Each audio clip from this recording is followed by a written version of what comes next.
नमस्कार मित्रांनो, आज आपण एरंडोल तालुक्यातील नानखुर्द या गावी आलेलो आहेत। इथे कैलास पवार गुरुजी आहेत। त्यांचा हा प्लॉट आहे 8x2 वर लावलेला, पाहू शकतात तुम्ही। मध्ये खिरं लावलेलं आहे त्यांनी।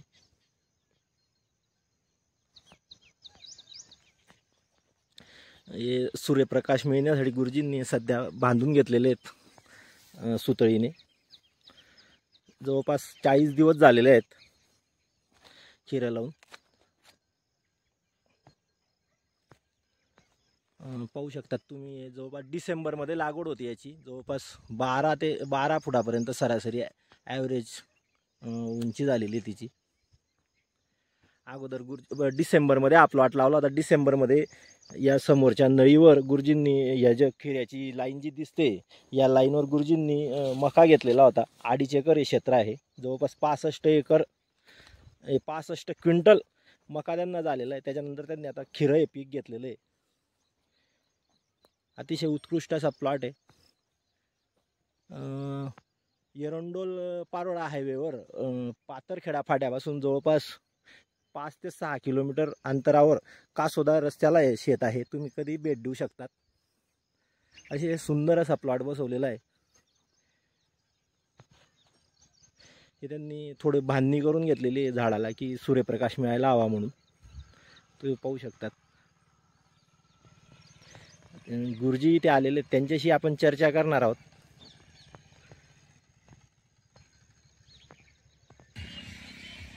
नमस्कार गुरुजी। नमस्कार नमस्कार। कसं वाटतंय सुळबाबुळ लावून आता? एकदम चांगला प्लॉट येतो, काही वांधा नाही आणि एकदम कमी खर्चात आहे।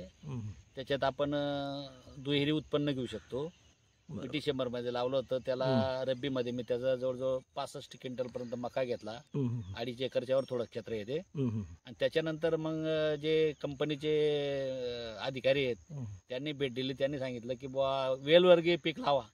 आता वेलवर्गीय पीक म्हटल्यानंतर म्हटलं काय लावायचं बुवा आपण। मग मी पूर्ण कृषी केंद्रावाल्यांच्या सल्ल्यानुसार आणि मग खिरं लावलं याच्यामध्ये, पूर्ण याच्यामध्ये। बरोबर। मग आता मागच्या वादळमध्ये ते जास्त वाढल्यामुळे थोडंसं इकडे तिकडे झालेलं होतं। त्याची थोडी खालून जे पागऱ्या होत्या त्या कटाई करून घेतल्या मोकळ्या, म्हणजे 1-1.5 फुटापर्यंत। आणि त्याला सामान्यपणे सुतळीने 2-2 झाडं जे आहेत ते बांधून घेतले, म्हणजे पूर्ण मोकळं तो प्लॉट झाला। इथे बांधलेलं पाहू शकतात मित्रांनो तुम्ही। गुरुजींनी 2 झाडं बांधलेले आहेत। त्यामुळे सूर्यप्रकाश आणि पूर्ण हवा खिळते असते मध्ये, त्याच्यामुळे ते वेल एकदम चांगले पसरत आहेत। आता त्याला फुल्लर वगैरे आणि फलधारणा पण होते, म्हणजे ते जवळ आता 35-40 दिवसाचं झालेलं आहे। आणि ते मला वाटतं 2 महिन्याचं पीक असतं, तोपर्यंत आपण हे उत्पन्न पण येऊन जातं। आणि पुढे चालून मग ते सुतळे वगैरे काढून परत आता जे वादळाचं वाकलेलं होतं ते झाड परत ताट होऊन जाईल। हो, आणि एकदम मोकळा हवेशीर आहे, पाहण्याला बी चांगलं वाटतं। परत आपलं जे दुसरं उत्पन्न आहे ते हमीने येणार आहे आपल्याला। खिरं भाव जो असेल तो काही विषय नाही, पण एक प्रयोग म्हणून एक अतिशय सुंदर ते खिरं जमलेलं आहे। प्रयत्न चालू आहे चांगलं करायचा। आता ठिकाणी अधिकारी आले, त्यांनी भेट दिली, त्यांनाही समाधान वाटलं आणि त्यांच्या मार्गदर्शनाने सर्व करून घेतलेलं आहे।